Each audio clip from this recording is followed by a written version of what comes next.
Liftoff.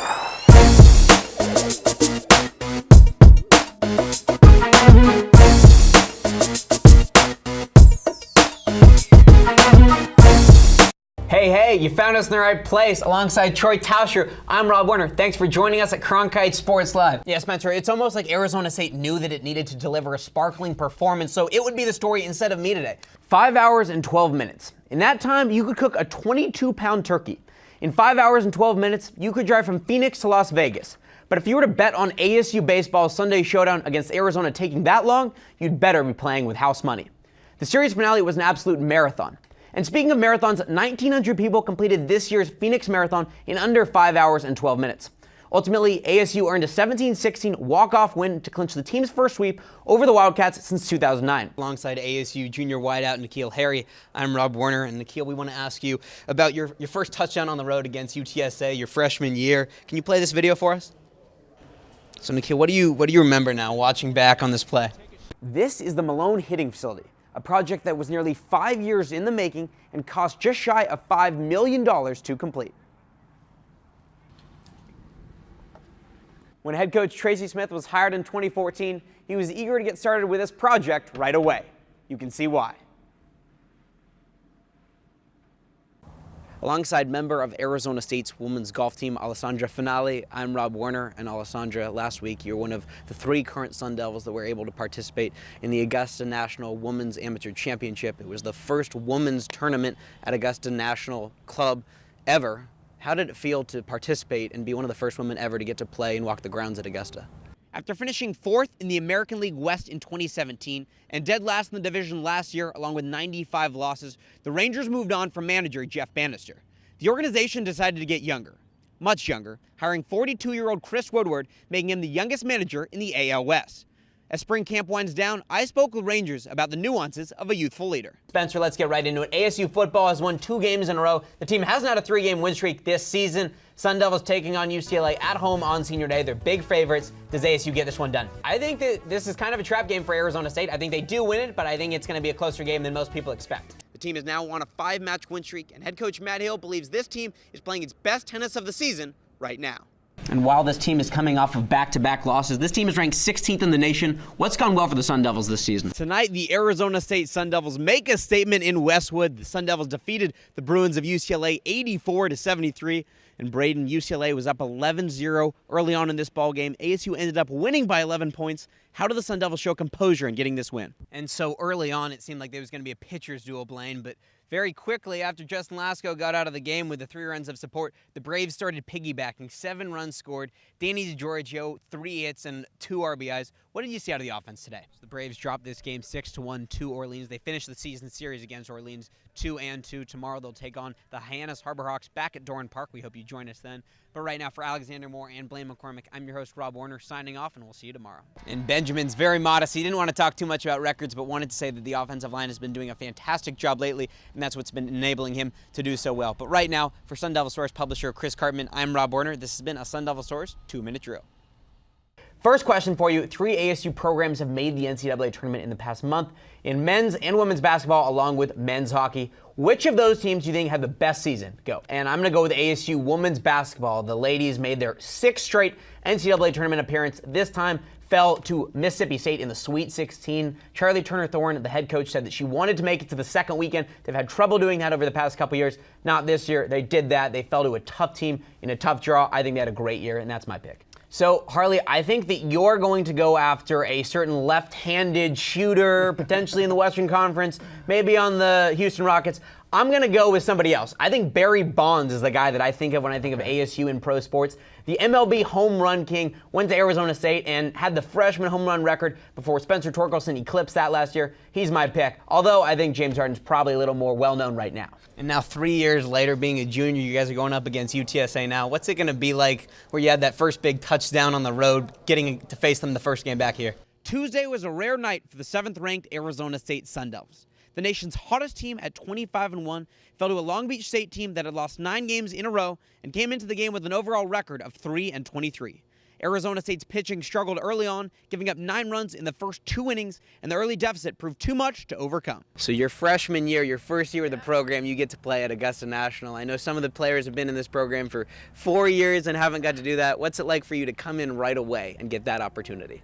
I'm going to go with baseball, and that I think is going to be the unpopular opinion right now. Yeah, I think it is. Because of the recent struggles, but I think this program has the reputation that might allow it to get out of this rut it's been in a little quicker.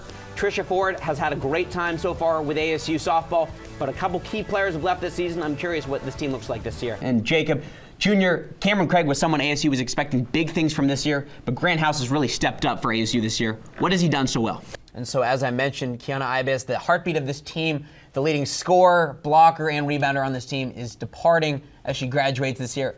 What was her impact this year and overall at ASU? And with a positive winning season like this one for the Sun Devils, how can this help recruiting for Graham Winkworth and company? Augusta National has a long history of being one of the best golf courses in the world, but also excluding women. So how was it for you getting to be among some of the growth of just the sport and seeing women play there? Welcome into the Born Braves pregame show. I'm Rob Werner, and right now I'm joined by UConn relief pitcher Jacob Wallace. Jacob, this past year for UConn, you were in the setup role. How did that kind of prepare you to be the closer here? And you guys made it pretty far, obviously, to the College World Series as a team, Texas Tech. What was it like being a part of that your first year? And Edwards said that in all these games, wins and losses have been the result of just a few plays. What were those plays against Washington? And so before this weekend, ASU was coming off a loss on the road to Stanford, just 2-2 in conference play. And this week against 2 good teams in Oregon State and Oregon, you get a Pac-12 sweep. What does this mean going forward for this team? Danny, I want to talk to you about the beginning of your Louisville career, and it got off to just kind of a brutal start. 3 games in, you tore your labrum on a diving play. How tough was it having to sit out your freshman year? And your sophomore year, this past year, you came out, you hit .331, one of the leaders of a team that won 45 games and made it to a regional. How satisfying was that after the year you had to sit out? After practice, offensive coordinator Rob Likens was talking about ASU's dominant win over Utah, saying that he thinks it might be the best passing and rushing performance ASU's offense has had this whole year. What did he say about that? In Bourne, you've been the closer here. 8 innings so far on the season, 16 strikeouts, just 4 walks. How have you been able to be so dominant? Like you said, you've never dreamed of doing something like this, going 5 for 5. Doing it in a league like this where the talent is so great, does that make it a little sweeter?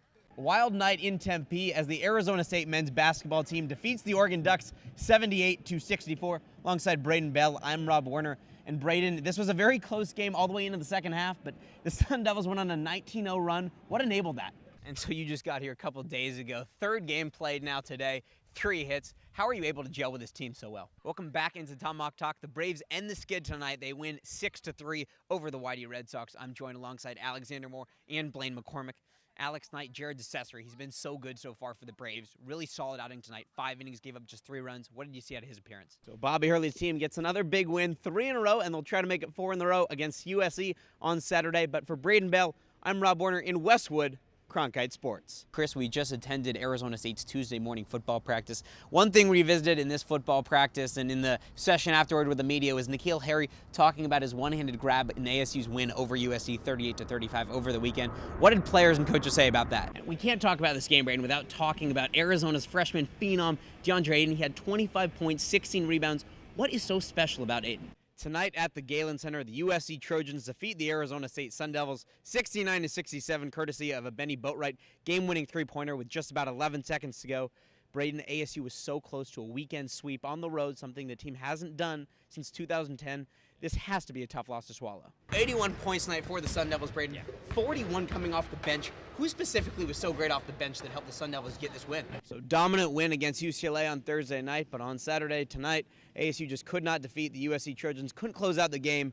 From the Galen Center, though, alongside Braden Bell, I'm Rob Werner, Cronkite Sports. In this past week, ASU dropped a Thursday night matchup against Stanford 20-13, and 13 points was the fewest the offense has been able to put up this whole season.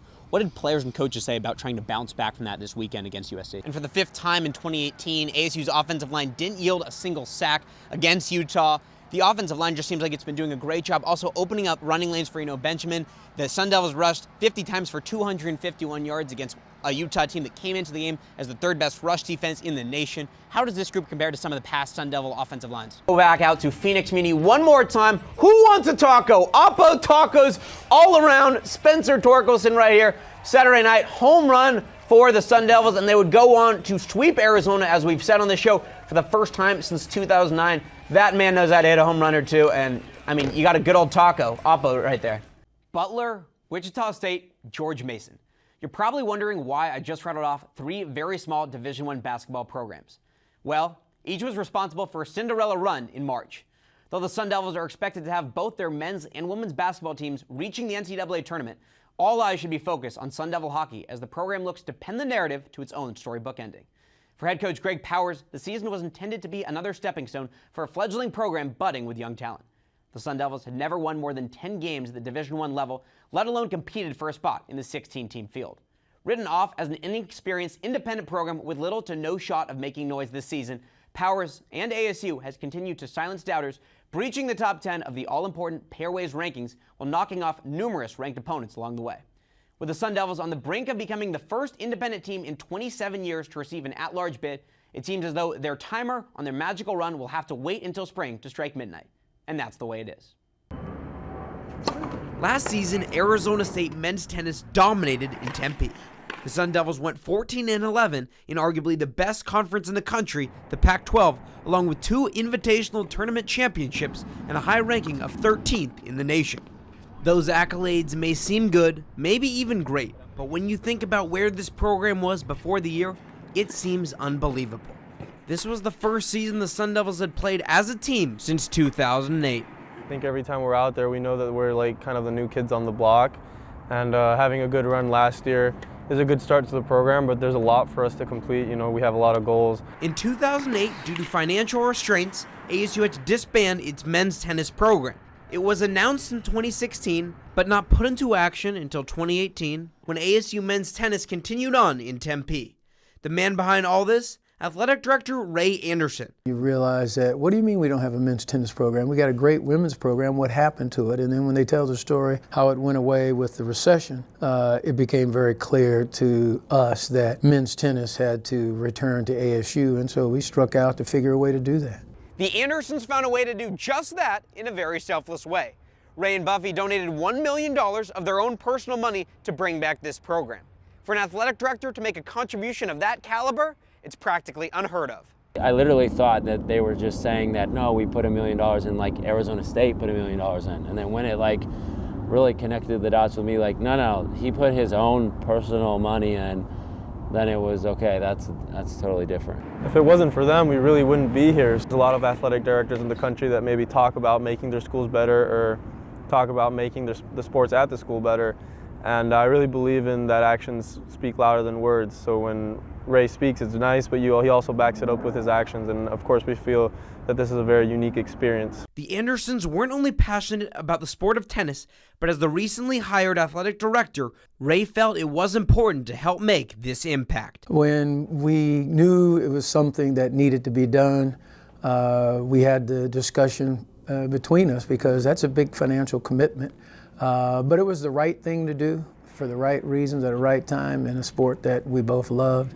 And so, you lead by example. Buffy and Ray felt it was the right thing to do to bring back men's tennis. And to the Sun Devil players, Kirkman says their impact will never fully be understood. Not many people in college athletics or in the world would do something like that. So for someone to really take something personal out of their life and put it into yours, makes you feel very special. The success of the recently reinstated team is refreshing for the Andersons to see. And Buffy said as soon as Hill was hired, she knew something promising was in store. He is a very special person, and how he started this program running. I mean, no hesitation, no next season, no getting ready. Just boom, here it is. In year one of a new era of ASU men's tennis, the first season back got started with a bang. And in a way, it seems that Hill and the team is showing the Andersons what their faith could lead to. Not many sports are usually brought back, they're cut. So anytime we're off in California competing against the higher ranked California schools, he reminds us why we're here, who we're competing for, the Fork, Arizona State. It's more than just a sport. Who ASU men's tennis is competing for? The athletic director and his wife that brought the program back to Tempe, and the continued and enhanced on-court success of tomorrow they feel is closer and closer by the day. In Tempe, Rob Werner, Cronkite News. Hunter Pence is enjoying spring training with the Texas Rangers after signing a minor league contract with the team on February 7th.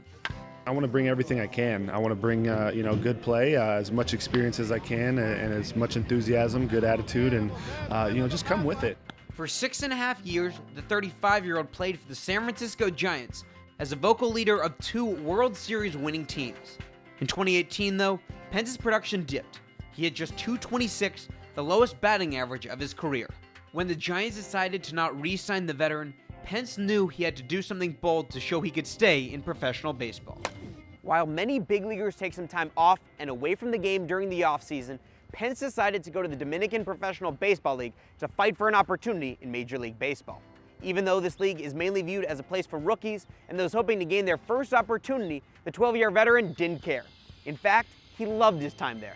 Man, it was a life-changing experience. It was awesome. I was just like immersed in a good time and lucky that they had a league. And it's intense. These games the fans are going nuts.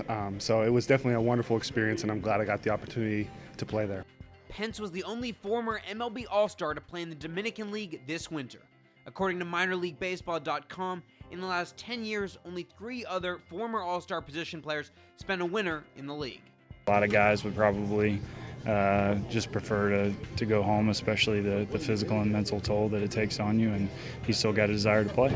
Obviously everyone knows Hunter Pence, and for me I saw a video this offseason of him in the Dominican and like singing in Spanish, and I was like, man, that guy's really cool. He's a veteran, he's down there, getting his work in the Dominican. I think it's very important for the guy, for people to see that. The guy, he got a lot of money, he's been around forever, and try to adjust something in his game plan. So I think it was big for the fans down in Dominican. Pence's manager with the Giants, Bruce Bochy, called Pence one of his favorite players and said his time in the Dominican is another example of Pence's passion for the game. This guy still loves the game, wants to play, and I don't blame him. Until you think you've had enough, you got to give it your all. And for him, that was to go to winter ball and get some at bats. That's just him. I mean, he wants to do those things. He doesn't care about how many years you got in the league and all that stuff and going over there. He wants to do it because he wants to better himself. That's just the person that Hunter is. While Spanish is the dominant language in the Dominican League, Pence picked up bits and pieces and still found a way to connect with his teammates. Yeah, I'll tell you, he'll find a way to communicate with the boys, definitely. And, just his energy and his personality. He doesn't need to speak the language to transmit that good personality in a positive way, and I feel like he did amazing. That's a good thing about him, he always have fun, he always takes the step to do something different, I felt people love him there. And it appears that after a month with his Rangers teammates, they love him here, too. And you see a guy who's a veteran who, at the end of the day really doesn't have that much to prove anymore. I mean, he's already won rings, he's already been there, done that, and he's out here, first one here, busting his ass every day. It's pretty impressive to see that. For Pence, he didn't view going to the Dominican League as anything extraordinary. He even feels fortunate to have played there. Trying to reinvent myself, improved, change my swing a little bit, and to have such a good level of competition in a league that's put together as good as that, it was a beautiful opportunity. I was very lucky to get out there and play ball. Now, with the Dominican League experience, Pence hopes the winter he spent helps him make the Rangers' opening day roster in his 13th season. Reporting in Surprise, Arizona, Rob Werner, Cronkite Sports Report. That's going to do it for this edition, though, of Cronkite Sports Live. Thanks very much for tuning in. For Spencer